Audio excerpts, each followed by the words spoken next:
Bonjour à tous et bienvenue sur ma chaîne YouTube. Aujourd'hui, on va expliquer le chapitre du système squelettique. En détail, n'hésitez pas de vous abonner à notre chaîne YouTube. Commençons. La cage thoracique est une structure anatomique importante qui protège les organes vitaux situés dans la cavité thoracique, notamment le cœur et les poumons. Elle joue également un rôle clé dans la respiration. Voici un aperçu détaillé de sa structure, de sa fonction et de ses composants. Structure de la cage thoracique. Un os constitutif. Vertèbres thoraciques, 12 vertèbres, T1 à T12, constituent la partie arrière de la cage thoracique. Côtes, il y a 24 côtes, 12 de chaque côté, qui s'attachent à la colonne vertébrale à l'arrière et sont reliées au sternum à l'avant par du cartilage costal. Côtes vraies, les 7 premières paires, de 1 à 7, qui se connectent directement au sternum. Côtes fausses, les 8e, 9e et 10e paires, qui se connectent au sternum par l'intermédiaire du cartilage des côtes qui les précèdent. Côtes flottantes, les 11e et 12e paires qui n'ont pas de connexion antérieure avec le sternum. 2. Sternum. Un os plat situé à l'avant de la cage thoracique, composé de 3 parties. Manubrium, la partie supérieure, qui se joint au clavicule et aux premières côtes. Corps, la partie principale du sternum, qui s'articule avec les côtes vraies. Processus xyphoïde, la partie inférieure, qui est cartilagineuse à la naissance et peut devenir ossifiée avec l'âge. 3. Cartilage costal. Attache les côtes au sternum, permettant une certaine élasticité qui est essentielle pour la respiration. 4. Muscles intercostaux. Muscles situés entre les côtes qui sont importants pour la respiration, car ils facilitent l'expansion et la contraction de la cage thoracique. Conclusion. La cage thoracique est une structure complexe et essentielle du corps humain, jouant un rôle clé dans la protection des organes vitaux et la respiration. Sa compréhension est importante non seulement en anatomie, mais également en médecine et en physiothérapie pour traiter diverses affections qui peuvent en affecter la fonction. Le squelette appendiculaire est l'une des 2 grandes divisions du squelette humain, l'autre étant le squelette axial. Le squelette appendiculaire est composé des os des membres supérieurs et inférieurs, ainsi que des ceintures scapulaires, ou pectorales, et pelviennes. Voici un aperçu détaillé de sa structure et de ses composants. Composants du squelette appendiculaire. 1. Ceinture scapulaire, pectorale. Clavicule. Os long qui relie le bras au corps. Elle a une forme en S et se situe entre le sternum et l'humérus. Scapula, omoplate. Os plat en forme de triangle situé à l'arrière de la cage thoracique. Elle articule avec la clavicule et l'humérus. 2. Membres supérieurs. Humérus. Os long du bras, de l'épaule au coude, avec des extrémités qui s'articulent avec la scapula à l'épaule et avec le radius et le cubitus, ulna, au coude. Radius. Os de l'avant-bras situé du côté du pouce, il est plus court que le cubitus au niveau de l'articulation du coude. Cubitus, ou ulna. Os de l'avant-bras du côté du petit doigt, il est plus long que le radius. Os du carpe. 8 os dans chaque poignet. Os scaphoïde. Os lunatum. Os trichrum. Os pisiforme. Os trapèze. Os trapézoïde. Os capitatum. Os amatum. Métacarpien. 5 os dans chaque main, qui forment la paume. Phalange. 14 os dans chaque main, qui forment les doigts, 3 par doigt, sauf pour le pouce qui en a 2. 3. Ceinture pelvienne. Os coxaux, ou os iliaques. Chaque os coxal est composé de 3 parties, l'ilium, l'ischium et le pubis. Ils sont fusionnés à l'âge adulte. Ces os se rejoignent au niveau du pubis et s'articulent avec le sacrum à l'arrière. Fonction du squelette appendiculaire. 1. Mouvement. Les os du squelette appendiculaire fournissent un cadre pour l'attachement des muscles, permettant le mouvement des membres supérieurs et inférieurs.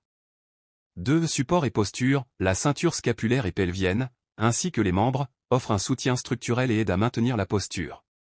3. Protection. La ceinture pelvienne protège les organes internes de la région pelvienne, notamment les parties du système reproducteur, ainsi que la vessie. 4. Réserve minérale. Comme l'ensemble du squelette, le squelette appendiculaire stocke des minéraux tels que le calcium et le phosphore. Le squelette du membre pelvien est constitué des os et des articulations qui forment la jambe et la hanche.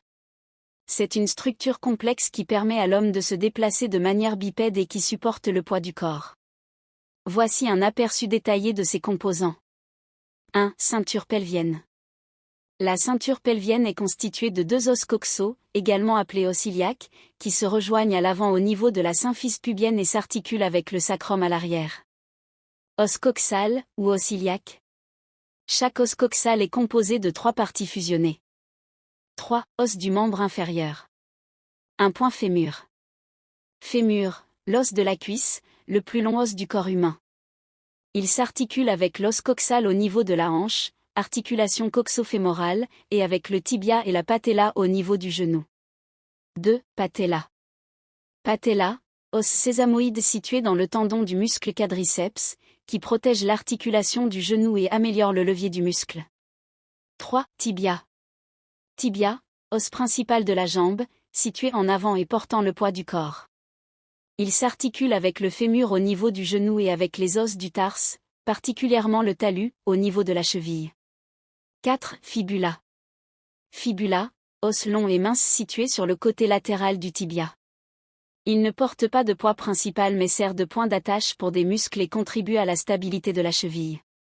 4. Os du pied. 1. Os du tarse. Os du tarse, cet os formant la cheville. 2. Métatarsien. Métatarsien, 5 os longs qui forment la paume du pied. Ils sont numérotés de Yahvé, du côté du gros orteil au petit orteil. 3. Phalange. Phalange, 14 os formant les orteils. Chaque orteil, sauf le gros orteil, a 3 phalanges, proximales, intermédiaires, distales. Le gros orteil a seulement 2 phalanges, proximales et distales. Le squelette du membre pelvien est une structure complexe et robuste, essentielle pour le mouvement et la locomotion chez les êtres humains. Sa conception permet non seulement un large éventail de mouvements, mais fournit également la stabilité nécessaire pour supporter le poids du corps. Une bonne santé du squelette pelvien est fondamentale pour maintenir l'activité physique et la qualité de vie. Les os du squelette humain peuvent être classés en plusieurs catégories en fonction de leur forme, de leur structure et de leur fonction. Voici les principales classifications des os. Les os longs. Description, os plus long que large, avec une diaphyse, corps, et 2 épiphyses, extrémités. Exemple, fémur, humérus, tibia, fibula, radius, cubitus, ulna. Les os courts. Description, os d'une forme presque cubique, ayant une longueur et une largeur similaires. Exemple, os du carpe, poignet, et os du tarse, cheville. Les os plats. Description, os fins et larges, souvent courbés. Exemple, os du crâne, comme le frontal et les pariétaux, scapula, sternum, côte. D. Les os irréguliers. Description, os qui n'entrent pas dans les autres catégories en raison de leur forme complexe. Exemple, vertèbres, os pelviens, certains os du visage comme le maxillaire et le mandibule. Les os longs sont l'une des principales classifications des os dans le corps humain. Ils se distinguent par leur longueur, leur forme et leur fonction. Voici un aperçu détaillé des caractéristiques, des exemples et des fonctions des os longs. 1. Forme. Les os longs sont plus longs que larges et ont une forme cylindrique. Ils possèdent une structure composée de 3 parties principales. Diaphyse, la partie centrale ou le corps de l'os, qui est généralement tubulaire. Épiphyse, les extrémités de l'os, qui sont souvent élargies pour s'articuler avec d'autres os. Métaphyse, la zone située entre la diaphyse et les épiphyses, où se produit la croissance osseuse, épiphyse glissante, durant l'enfance et l'adolescence. Voici un aperçu des os plats, courts et irréguliers, qui sont des classifications du squelette humain en fonction de leur forme et de leurs caractéristiques. Os plat. Caractéristiques. Forme, mince, large et généralement courbée. Structure, beaucoup d'os plats ont une structure composée d'une couche d'os spongieux, os cancellés, entre 2 couches d'os compacts. Exemple. Os du crâne, comme le frontal, les pariétaux, le temporal et l'occipital, qui protègent le cerveau. Os court. Caractéristiques. Forme, ossature cubique ou presque cubique, avec des dimensions similaires en longueur, largeur et épaisseur. Structure, comme les os spongieux, ils contiennent principalement de l'os spongieux avec une couche d'os compact à l'extérieur. Exemple. Os du carpe, 8 os dans le poignet, scaphoïde, lunatome, trictrum, pisiforme, trapèze, trapézoïde, capitatum, amatum. Os irrégulier. Caractéristiques. Forme, os qui ne s'intègrent pas dans les autres catégories en raison de leur forme complexe et variée. Structure, généralement constituée d'os spongieux à l'intérieur, enveloppés par de l'os compact. Exemple. Vertèbre, os de la colonne vertébrale, ayant des formes variées pour protéger la moelle épinière et soutenir la structure corporelle. La morphologie de l'os se réfère à la structure et à la forme des os, y compris leur surface, leur relief et leur cavité. Voici une définition des termes éminence et cavité dans le contexte de la morphologie osseuse. 1. Éminence. Définition. Une éminence est une saillie ou un relief sur une surface osseuse. Elle peut servir de point d'attache pour des muscles, des tendons ou des ligaments, ou jouer un rôle dans l'articulation avec d'autres os. 2. Cavité. Définition. Une cavité est un espace ou une dépression dans un os. Les cavités peuvent avoir des fonctions variées, y compris le logement de tissus, d'organes, ou des structures importantes, ainsi que la réduction du poids des os.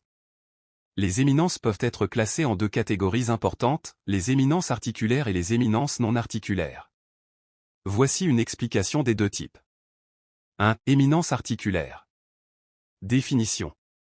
Les éminences articulaires sont des saillies ou des projections sur la surface d'un os qui interagissent directement avec d'autres os au niveau d'une articulation. Elles jouent un rôle crucial dans le mouvement des articulations et la stabilisation des os.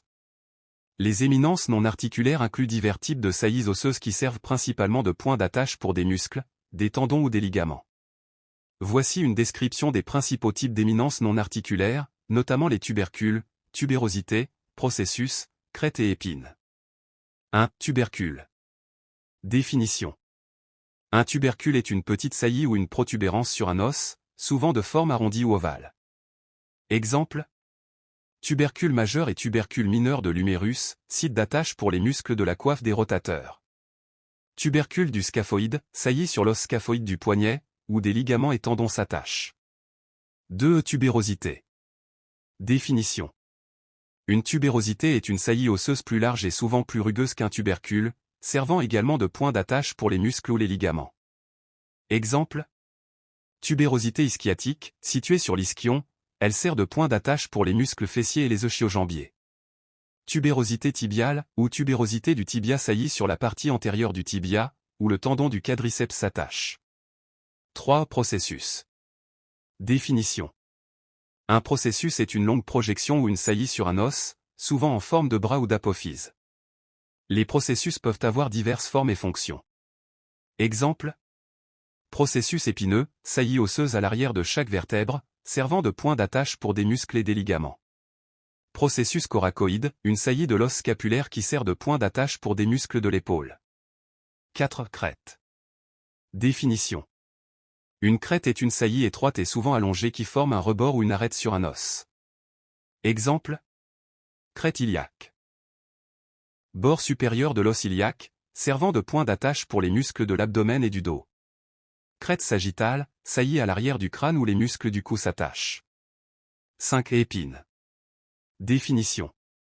Une épine est une projection osseuse pointue ou en forme de pic, souvent plus étroite qu'une tubérosité ou une crête. Exemple. Épine scapulaire, partie pointue de la scapula qui s'étend en arrière, servant de point d'attache pour les muscles deltoïdes et trapèzes.